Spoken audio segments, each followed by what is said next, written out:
Seiring berjalannya waktu dengan kerja keras pemerintah, protokol kesehatan yang baik, dan vaksinasi terus digencarkan, kasus COVID-19 akhirnya mulai melandai.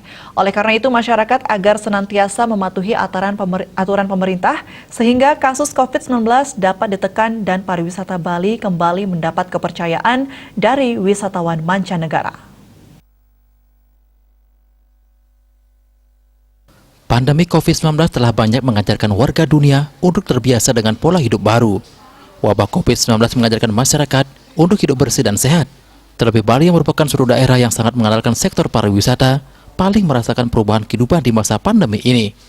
Menurut pengamat pariwisata, I Gusti Ngurah Anom Adiputra, seiring berjalannya waktu dengan kerja keras pemerintah, protokol kesehatan yang sudah dilaksanakan dengan baik, dan vaksinasi yang terus digencarkan, kasus COVID-19 mulai melandai. Untuk itu pihaknya mengajak masyarakat untuk senantiasa mematuhi aturan pemerintah sehingga kasus COVID-19 dapat ditekan dan pariwisata Bali kembali mendapat kepercayaan dari wisatawan mancanegara. Tentunya bersyukur semua pemerintah juga sudah berbuat yang terbaik sehingga kasus COVID bisa melandai. Termasuk kita juga yang tertib dengan prokes dan lain sebagainya, vaksin juga seperti itu kan. Kita sekarang selaku masyarakat, kalau memang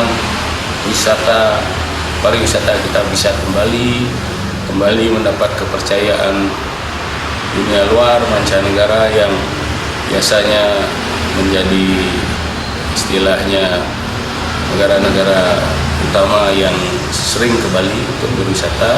Kalau kita sudah dapat kepercayaan, tentunya negaranya pun akan memberi kelonggaran kepada warganya untuk bisa berwisata ke Bali, karena Bali sudah dianggap aman.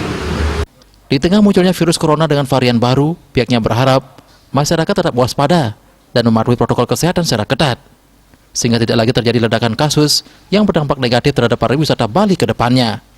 Andika, Bali TV.